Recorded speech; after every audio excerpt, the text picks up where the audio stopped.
에베소서 5장 15절에서 21절까지 말씀입니다.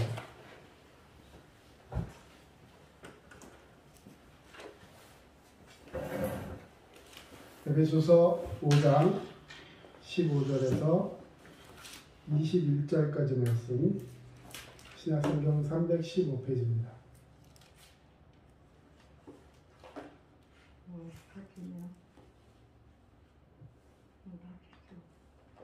에베소서 5장 15절에서 21절까지 말씀 우리 함께 봉독하겠습니다.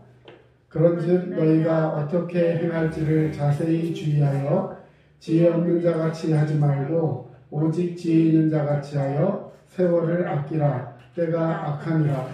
그러므로 어리석은 자가 되지 말고 오직 주의 뜻이 무엇인가 이해하라. 술 취하지 말라. 이는 방탕한 것이니 오직 성령으로 충만함을 받으라. 시와 찬송과 신령한 노래들로 서로 화답하며 너희의 마음으로 주께 노래하며 찬송하며 범사의 우리 주 예수 그리스도의 이름으로 항상 아버지 하나님께 감사하며 그리스도를 경외함으로 피차 복종하라. 아멘. 예, 하나님께서 오늘도 우리에게 귀한 은혜 주시는 줄로 믿습니다.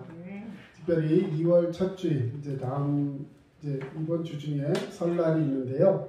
하나님께서 또 특별한 상황 속에서도 우리에게 귀한 은혜와 또 능력들을 더하여 주실 줄로 믿습니다.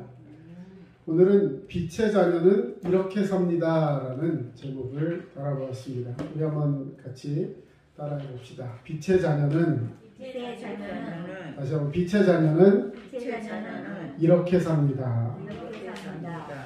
에베소서 오늘 말씀 앞에 보시면 5장 8절에 보시면 이런 말씀이 있습니다. 너희가 전에는 어둠이더니 이제는 주 안에서 빛이라. 빛의 자녀들처럼 행하라. 예, 우리는 이전에 예수를 알기 전에는 어둠과 같은 존재였어요. 자, 어둠은 빛이 없기 때문에 그곳에는 뭐가 어떻게 해도 알 수가 없고 그 어둠에 가려서 모든 것이 암흑 속에서 살게 됩니다. 그런데 빛이 딱 들어오게 되면은 그 빛이 들어옴과 동시에 그 어둠 속에 가려져 있던 그 모든 것들이 다 드러나게 됩니다. 자, 그래서 어떤 의미에서는 요즘 같은 이 코로나 상황, 저희가 이제 성경 공부라든지 강의 이런 걸 대면으로 할 수 없기 때문에 요즘 나오는 그 비대면 하면서 서로 이렇게 얼굴을 보면서 할 수 있는 그런 매체들이 있습니다. 그런데 서로 얼굴을 보지 않고 예를 들어서 강의하는 목사님이나 강사 선생님만 이 화면에 나오고 내 얼굴이 나오지 않으면 여러분 어떨까요? 뭐 당장에 예를 들어 우리 교회에서 온라인으로 송출하고 있는 그 예배 화면이 내 핸드폰이나 컴퓨터에 나올 때 여러분 모습은 나오지 않으니까 그럴 때 여러분의 마음가짐은 좀 어떨까요? 아무래도 좀 느긋하고 예를 들어 예배를 드려도 집에서 혼자 드릴 때 교회에 와서 앉아서 예배하는 모습보다 뭔가 좀 이렇게 마음이 풀어지는 경우, 이렇게 느슨해지는 경우가 많이 있습니다. 뭐 예를 들어서 뭐 그냥 잠옷바람으로 앉아 있을 수도 있고 아니면 뭐 미처 씻지도 못하고 그냥 예를 들어 그냥 그렇게 혹은 예배를 드리면서 이 목사님 예배와 또 이 모든 예배의 그 실황들을 다 보는 것이 아니라 내가 그냥 보고 싶은 부분만 이렇게 스킵해가면서 그냥 예를 들어서 한 1시간 정도 해야 되는 그 분량을 한 30분 내지 20분 심지어는 픽픽해서 그냥 제목만 보고 넘어가는 식으로 하는 그런 마음들이 혹 우리 가운데 있을지 모르겠습니다.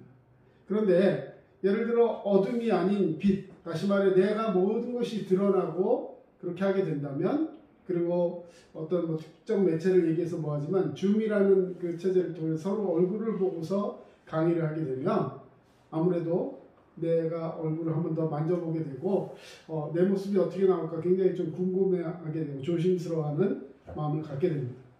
물론 앞에 와서 직접 보려면 또 더 준비가 돼야 되겠죠. 오늘 말씀을 통해서 빛의 자녀로서 하나님께서 우리에게 행동하고 그 믿음대로 살라고 하셨는데 빛의 자녀의 그 특성으로 오늘 저희가 함께 나누고 싶은 것은 시간을 지혜롭게 사용한다는 것입니다. 우리는 시간을 어떻게 쓸까, 무엇을 위해 쓸까 계획해야 합니다. 하나님은 우리에게 시간 관리를 잘 하라고 말씀하여 주셨습니다. 16절 말씀 우리 같이 한번 읽겠습니다. 16절 시작. 세월을 아끼라 때가 악하니라. 자, 세월 어떤 중요한 시기, 내가 가진 좋은 기회 이런 것들을 말하는 것이죠. 좋은 때와 중요한 시기를 잃어버리지 말고 그 좋은 기회를 잡아야 한다는 것입니다. 우리 너무나도 뭐 유명한 그런 격언이랄까요? 말이 하나 있는데 기회는 소의 뿔과 같아서 뿔을 앞에서 잡아야 된다는 거죠. 뒤에서 잡으려고 보면 뒤에 꼬리가 없대요. 앞에서 무섭지만 그걸 딱 잡았을 때 그 기회를 잡을 수 있는데 그냥 뒤에 가서 어떻게 딱 잡아봐야지 하면 뒤에 가보니까 꼬리가 없어요. 잡을 수 없는. 그래서 기회가 왔을 때는 그것을 정확하게 앞에서 붙들어야 한다는 것이죠. 그래서 이 중요하고 좋은 때가 다시 오지 않거나 우리가 다시 맞을 수 없다는 사실을 기억하며 이 악한 시대를 잘 분별하면서 좋은 기회를 틈타서 지혜를 사용할 수 있는 그런 사람이 되어야 한다는 것입니다. 세월을 아낀다라고 했는데 이 아낀다라는 말을 다른 말로 표현하면 세월을 사라, 그걸 구매하라, 그리고 그것을 만들라라는 그런 말로 사용할 수 있습니다. 때가 악하다는 것은 세월을 낭비하면 중요하고 좋은 기회를 망가뜨리게 되니까 주의하라는 것이겠죠. 중요한 시간을 악한 일에 쓰지 말고 좋은 일에 사용하여서 하나님이 기뻐하시는 그런 착하고 충성된 종 되시기를 축원합니다. 중요하고 좋은 때, 어떤 때일까? 인생으로 치면 어떤 때가 중요하고 좋은 때일까요? 지금. 바로 지금? 좋습니다. 예를 들어 뭐 청소년 때, 청년 때, 젊음의 때, 이 어른들에게 이 인생을 지긋하게 살아오신 그 분들에게 이렇게 물어보면 뭐가 제일 부럽습니까? 라고 물어보면 젊음이 부럽다. 그냥 이렇게 얘기하시는 분들이 참 많아요. 오늘 17절에 보면 그러므로 어리석은 자가 되지 말고 오직 주의 뜻이 무엇인가 이해하라 라고 말씀해 주셨습니다. 사람이 일생 중에 좋고 중요한 때를 잃어버리는 것이 가장 어리석은 거라는 것이죠. 시간을 낭비하거나 죄를 짓는 데 사용하거나 유익하지 않은 데 시간을 쓰는 것이 어리석은 것입니다. 그러므로 우리는 주님의 뜻을 이루어드리고 주님이 기뻐하시는 일에 시간을 사용해야 하는 것입니다. 주님이 좋아하시는 일에 시간을 드려야 하고 또 우리는 주님의 뜻을 따라 시간을 잘 활용해서 주님을 기쁘시게 하는 것, 이것이 주님의 뜻이 무엇인지 알면서 이해하기 위해 살아가는 사람이라는 것이죠. 여러분, 시간을 붙들어야 합니다. 그냥 가도록 내비두시면 안 되고 시간을 붙들어야 합니다. 그리고 그런 말이 있습니다. killing time. 그게 무슨 말일까요? 시간을 죽이는 거예요. 시간을 죽인다는 건 뭐 시간을 막 이렇게 가서 죽이는 게 아니라 아무 의미 없이 시간을 그냥 보내고 허투루 보낼 때 그 살아있는 시간이 죽어버린다는 거예요. 그리고 시간을 성공의 기회로 사용할 수 있어야 합니다. 그래서 시간을 잘 쓰는 사람 보면 이 많은 시간, 그 메인 시간을 사용하는 것도 굉장히 중요하지만 자투리 시간, 이 중간중간에 예를 들어서 학생들 같으면 50분 수업하고 10분 쉬는 시간이 있습니다. 자, 쉬는 시간은 뭐 하는 시간이에요? 노는 시간. 노는 시간. 자, 이게 일반적인 생각인데 공부를 잘하고 준비하는 애들은 그 10분을 말하자면 다음 과목이나 아니면 공부했던 것들을 잘 정리하고 하면서 충전시키면서 다음 것을 준비하는 시간으로 사용한다는 것이죠. 그래서 시간을 어떻게 활용하느냐에 따라서 꿈을 성취하기 위해 시간을 효과적으로 사용할 수 있는 그런 지혜로운 사람이 된다는 것입니다. 시간은 지나가고 나면 물릴 수가 없어요. 시간을 변상할 수 없습니다.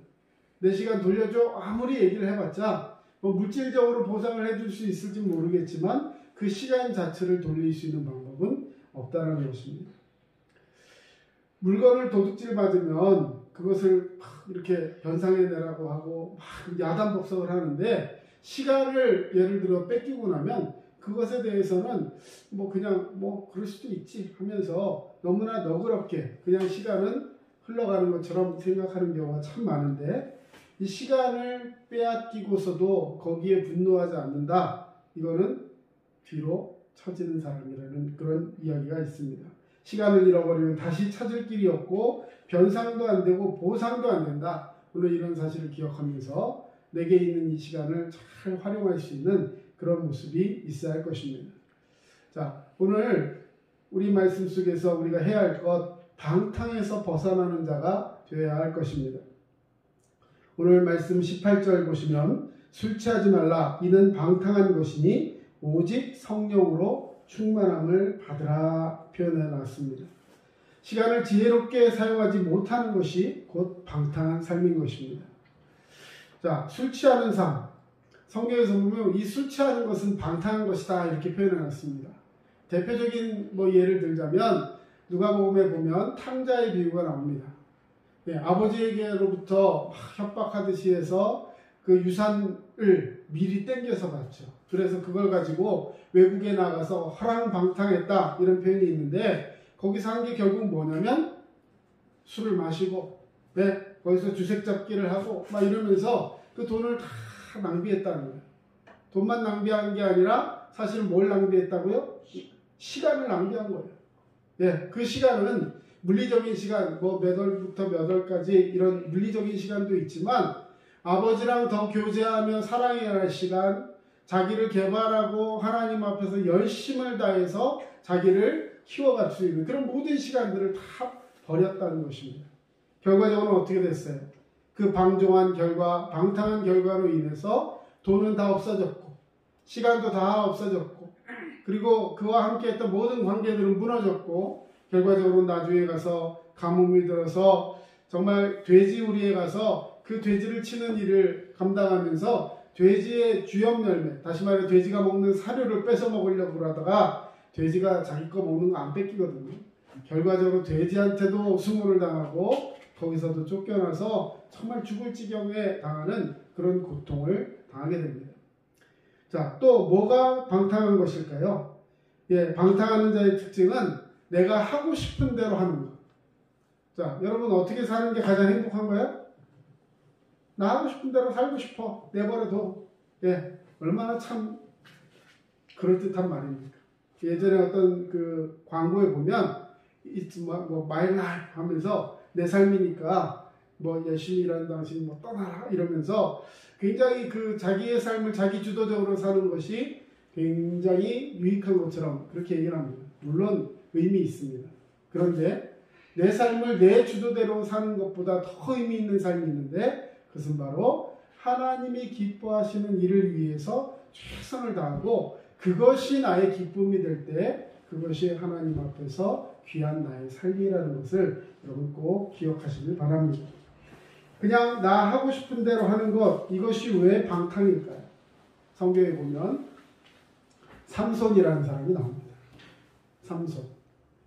이스라엘의 12사사 중에 한 사람이었는데 이스라엘에 왕이 없고 선지자들이 나타나지 않고 그로 인해서 암흑세계, 말하면 영적으로 암흑기가 찾아왔을 때 여러 가지 어려움을 당하게 됐을 때 하나님께서 그때마다 사사를 보내십니다. 그래서 그 어려움 속에서 이스라엘 백성들을 구원하시고 그들을 괴롭혔던 사람이나 그런 어떤 나라들에 대해서 응징하고 그 모든 것을 회복시켜 주시는 일을 감당하도록 했던 것, 이것이 사사예요.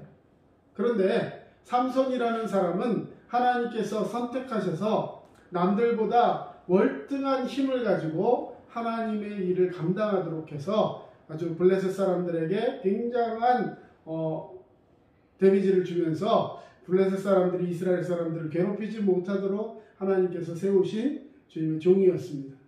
그런데 이 삼손이 자기가 하고 싶은 대로 행동을 해. 힘을 세고 막 하니까 힘자랑하고 그러면서 의협심이 있어가지고 다른 사람이 막 나와 함께하는 사람들 괴롭히면 뭐 그걸 가서 내가 힘으로 눌러서 복수를 해주겠다 막 그러면서 사람들을 때려 죽이고 막 이런 식으로 살아갑니다.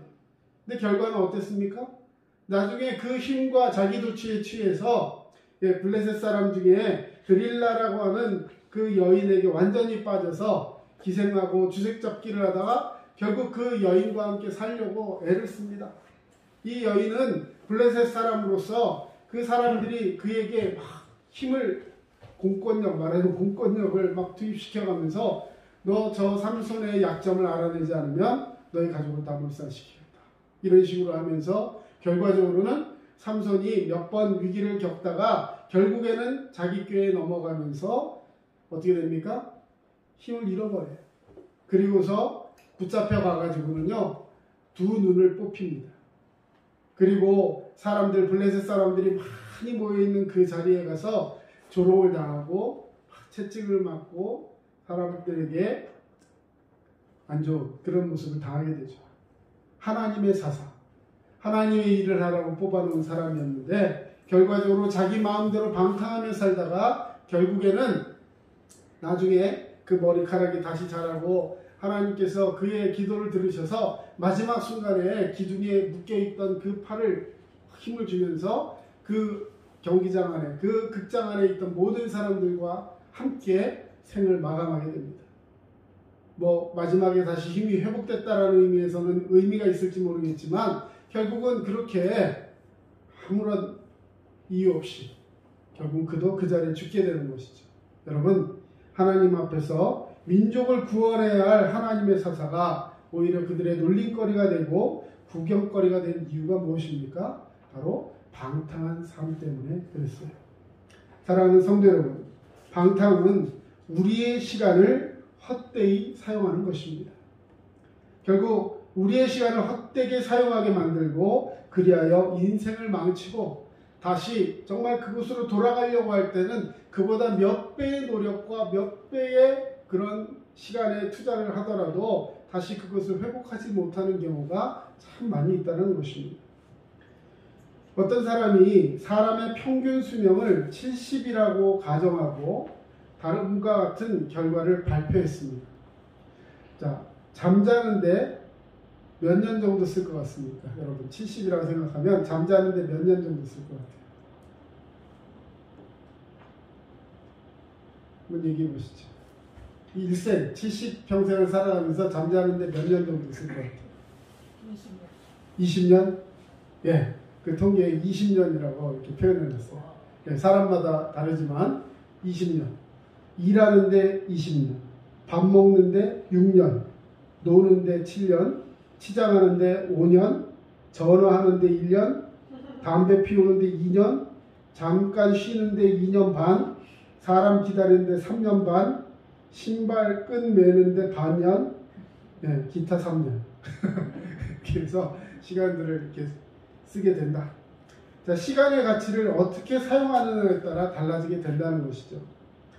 1년의 가치를 가장 크게 느끼는 사람이 누군가라고 했을 때, 예를 들어 1년 동안 열심히 해야 하는데 열심히 못하고 학점 못 받아서 유급되는 학생, 1년이 얼마나 소중할까요? 그렇죠? 자, 한 달의 가치를 얼마나 큰가를 아는 사람은 미숙아를 낳은 산모, 한 달만 더 채웠으면, 이런 생각할 수 있겠죠. 일주일이 얼마나 귀한가를 아는 사람, 매주 대본을 써서 이제 작가가 인터넷에다 기고를 해서 글을 올려야 되는, 예를 들어 만화 그리는 웹툰 작가가 있는데 그 일주일을 잘 사용하지 못해서 마지막 시간에 그 글을 못 올리잖아요. 얼마나 아쉽겠어요. 내가 일주일 동안 뭐 했지? 하면서. 한 시간이 얼마나 길고 소중한가를 아는 것은 사랑하는 사람을 기다렸던 사람이라면 그 한 시간이 얼마나 애틋하고 소중한가 알 수 있을 것입니다. 1분의 가치는 고향 가는 열차를 놓친 사람이 알 수 있다. 뭐 이런 표현도 있고요. 1초의 가치, 목숨과도 바꿀 뻔한 아찔한 사고를 그 순간적으로 피한 사람. 1초의 가치. 전 정말 이런 가치가 한 번 있었어요. 예전에 대전에서 사역할 때 길에서 버스를 기다리면서 이 보도블럭 있고 차도가 있잖아요. 근데 그 앞에, 보도블럭 앞에 바짝 서갖고, 원래 조금 이렇게 뒤로 물러나 있어야 되는데 그냥 보도블럭 앞에 이렇게 바짝 서갖고 있었어요. 근데 그러다가 이제 잠깐 이렇게 뒤로 한 걸음 이렇게 하는데요, 그 순간에 이 눈앞에 뭐가 휙 지나가는 거예요. 바로 이 앞에 바람을 느끼면서 이 앞으로 뭐 확 지나가요. 그 지나가고 나서 보니까요, 어떤 트럭이 이 옆으로 이렇게 펼쳐지는 날개 같은 그런 화물칸이 있는 트럭이었는데 그것을 이렇게 열어놓은 채로 운행을 간 거예요. 근데 정말로 이 눈 앞을 이렇게 스쳐가지고 그냥 지나갔어요. 만약에 그때 1초, 뭐 0.5초 그 앞에 있었다면 어떻게 됐을까요? 네, 여기 있지 못했을 거예요. 아마 그 자리에서 진짜 어떻게 됐을지 모릅니다. 진짜 너무 놀래가지고 그 사람한테 뭐라고 할 겨를도 없이 그냥 온몸에 식은땀이 확 나면서 다리가 막 덜덜 떨리면서, 네, 그렇게 지나간 그런 세월이 있었습니다. 그 1초의 차이. 여러분, 우리 인생 가운데 우리가 중요한 것, 정말 시간을 아끼면서 사용할 수 있는 자가 되어야 할 줄로 믿습니다. 자, 마지막으로 감사하며 살아가는 자가 되시기를 바랍니다. 20절 말씀 우리 같이 한번 읽어보겠습니다. 20절입니다. 범사에 우리 주 예수 그리스도의 이름으로 항상 아버지 하나님께 감사하며. 아멘. 자, 감사는 뭐 감사절에만 하는 것이 아닙니다. 감사는 평생 계속되어야 하는 것이죠. 자, 주님이 오시는 그날까지 우리가 해야 하는 것이 있다면 바로 감사하는 삶을 살아야 하는데, 그 감사가 계속되어야 할 이유에 대해서 오늘 하나님께서 우리에게 말씀하고 있습니다. 감사는 하나님께서 우리에게 직접 내리신 명령입니다. 그냥 내게 주어진 것들이 너무나 좋고 너무나 감사하니까 그냥 감사해야지, 이게 아니라 하나님께서 우리에게 여러 성경에서 보면 감사하라라고 명령하고 있어요. 데살로니가 전서에도 보면 감사하라, 쉬지 말고 기도하라, 범사에 감사하라, 이렇게 하면서 우리에게 계속해서 말씀하고 있습니다. 왜 그러냐? 감사하는 마음이 있을 때 하나님께서 그에게 더 큰 감사를 부어주시기 때문에 그렇습니다. 감사가 있는 곳에 성령의 능력이 나타나는 줄로 믿습니다. 하나님의 역사가 나타납니다. 그런데 왜 불평과 원망이 있는 곳에는 꼭 마귀의 역사가 나타날까요? 여러분, 하나님은 우리에게 불평, 원망, 시비, 질투 하지 말고 감사라고 하셨어요. 왜? 우리가 원망하고 아파하고 하는 것을 통해서 할 수 있는 것들이 아무것도 없기 때문에 그렇습니다. 심판은 하나님이 하셔요. 우리가 하나님의 자리에 서서 누구를 심판하려고 하지 마시고 그런 모습 속에서도 하나님 앞에 우리가 할 수 있는 감사가 무엇인가를 생각하며 주연을 바라볼 수 있는 자가 되어야 할 줄로 믿습니다. 감사의 삶은 우리를 향하신 하나님의 명령임을 꼭 기억하시고 주님 앞에 감사하는 자가 되어야 할 것입니다. 영국의 유명한 매튜 헨리라는 목사님이 있는데 이분 집에 오늘날 도둑이 들었어요. 도둑이 들었는데 물건을 싹 가지고 갔어요. 값비싼 물건들 다. 여러분 우리가 집에 물건 어디 있는지 잘 모를 때 있죠. 그렇죠? 근데 도둑은 우리 집에 와보지도 않았는데 우리 집에 귀한 물건이 어디 있는지 다 알아요. 뭐 물건 잃어버리시면 도둑을 부르시면 됩니다. 자, 그런데 그렇게 도둑이 물건을 가지고 가버렸는데 매튜 헨리라는 이 목사님이요 자기 일기장에 이렇게 글을 적었다고 합니다. 하나님 감사합니다. 오늘 내가 처음으로 도둑을 맞게 된 것을 감사합니다. 그날 만일 내가 집에 있었더라면 생명까지도 도둑 맞았을 것인데 내가 집을 비움으로써 생명을 도둑 맞지 않게 된 것을 감사합니다. 또 내가 이 세상에 태어나서 도둑이 되지 않고 도둑 맞은 사람이 되었으니 감사합니다. 여러분은 현재 무엇을 감사하고 계십니까? 어떤 이유로 감사하고 있습니까? 자녀가 학교에서 공부 잘하고 부모님 말씀 잘 듣는 것 때문에 감사합니까? 아니면 사업이 잘 되는 것 때문에 감사합니까? 아니면 밥 굶지 않고 잘 먹고 잘 살 수 있는 것 때문에 감사하고 있습니까? 그것도 아니면 건강하게 생활할 수 있게 된 것 때문에 감사합니까? 그러나 더 중요한 것은 감사할 수 없는 조건 속에서도 감사하는 것. 하나님이 오늘 우리에게 원하시는 절대 감사의 가치인 것입니다. 우리는 무엇을 감사해야 하냐면 범사에 감사해야 합니다. In everything. 범사. 모든 것에 감사하는 거예요. 내가 좋은 것만 감사하는 것이 아니라 내게 유익한 것만 감사하는 것이 아니라 모든 것. 여기에는 불쾌한 것도 있을 수 있고요. 황당한 것도 있을 수 있고 이런 데는 내가 어떻게 해야 하지 않은 그런 절망스러운 환경도 모든 것에 포함합니다. 자, 오늘 성경 같이 한번 읽겠습니다. 위에 모니터 보시고요. 범사에 감사하라. 이는 그리스도 예수 안에서 너희를 향하신 하나님의 뜻입니다. 여러분 감사가 누구의 뜻이라고요? 하나님의 뜻. 뜻이라는 말은 영어 성경에 보면 will, 의지 이런 식으로 표현해 놨습니다. 하나님이 나를 향하여 가지신 의지, 다시 말해 하나님이 우리가 이렇게 했으면 좋겠다라고 생각하시는 명령을 뜻하는 것이죠. 다시 말해 하나님이 우리에게 주시는 명령인데 그 명령이 바로 범사에 감사하는 거예요. 감사는 환경의 문제가 아닙니다. 믿음의 문제입니다. 세상에 아무런 고통과 괴로움이 없는 사람 아무도 없습니다. 당신은 이런 거 안 당해봐서 그래. 어떻게 그런 말을 할 수 있어? 아니에요. 여러분 그럼에도 불구하고의 감사. 모든 것을 합력하여 선을 이루어 가시는 하나님을 신뢰하는 믿음을 가질 때 우리는 그 상황 속에서 상황을 보지 않고 이 상황을 다스리고 계시는 주님을 바라볼 수 있다는 사실입니다. 이처럼 믿음이 있으면 환경을 초월하여 감사할 수 있습니다. 요즘 정말 코로나로 인해서 소상공인들 정말 하루하루가 힘든 상황들입니다. 물론 정부에서 여러 가지 대책들을 내놓고 정말 노력하는 거 알고 있습니다. 그러나 뭐 누구의 잘못이라기보다는 정말 이런 상황들 자체가 너무나도 견디기 힘든 상황들일 거예요. 소상공인뿐만 아니라 직장인들도 그렇고 뭐 정부 각처에 있는 사람도 그렇고 너무나도 그야말로 경험해보지 못한 세상 속에서 이제 다가오는 명절에도 부모님께도 제대로 찾아갈 수 없는 그런 상황들. 여러분 누구도 예측할 수 없는 그런 상황. 여러분 그런데 이 속에서 우리가 어떻게 감사할 수 있을까요? 하나님을 믿고 의지할 수 있는 그런 사람이 되어야 할 줄로 믿습니다. 지혜 있는 사람, 빛의 자녀 이렇게 살아야 할 텐데 오늘 우리에게 부족한 부분들이 있다면 그것은 바로 믿음이라고 생각합니다. 여러분 믿음으로 더욱더 충만해져서 하나님께서 허락하신 이 모든 세계 속에서 범사의 그를 인정하며 범사에 감사하며 하나님의 뜻을 이루어가는 모든 두드림교회 성도님들, 이 세상의 모든 크리스찬들 되시기를 주의 이름으로 축원합니다. 기도하겠습니다. 할렐루야. 사랑의 주님 감사합니다.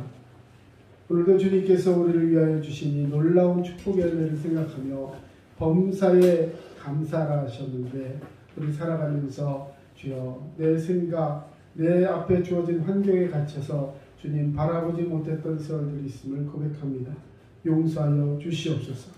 하나님 말씀 속에 깨어 기도하게 하시고 내 영혼에 은총을 끼치시고 믿음으로 세워주신 주님 앞에 늘 감사하며 오늘도 주님 앞에 감사 찬송 예배의 영광 돌리는 귀한 축복이 우리 가운데 있게 하여 주시옵소서.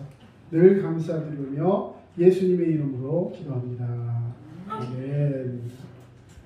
이 시간 우리 찬송가 438장입니다. 내 영혼이 은총 입어 찬양하겠습니다.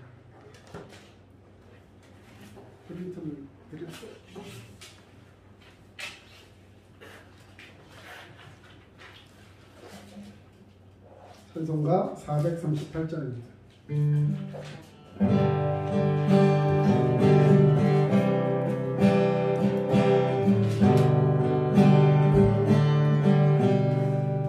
내 영혼이 은총 입어 주님께 뻗도니 슬픔 많은 이 세상도 전들으로 와도다.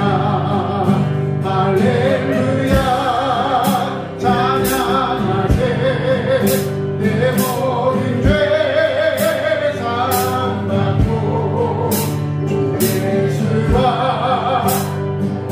하나님 의원이나 하늘나라 주의 얼굴 이전에 멀리 내서 하늘나라 내 마음속에 이어지는 날로 하나구나. 할렐루야 찬양하세. 내 모든 죄 사함받고 예수와 하나님 의원이나 하늘나라 은사이 너희들이 조망이나 근거리나 예수 진것이 의원이나 하늘나라. 할렐루야 찬양하세. 내 모든 죄 사함받고 예수와 하나님 의원이나 하늘나라. 할렐루야 찬양하세. 내 모든 죄 사함받고 예수와 하나님 의원이나 하늘나라.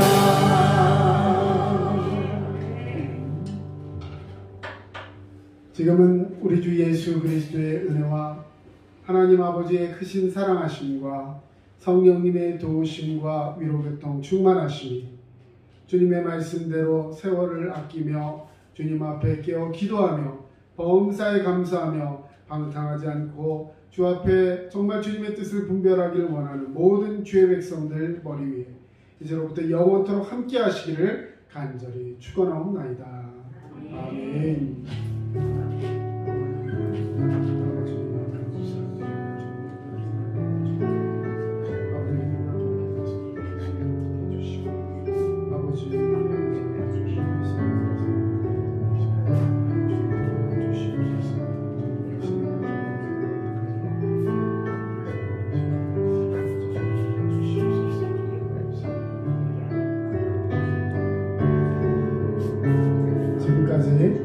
남양주 다산신도시 두드림 침례교회 전철의 목사였습니다. 여러분 은혜 가운데 충만하시길 건강하시기 바랍니다.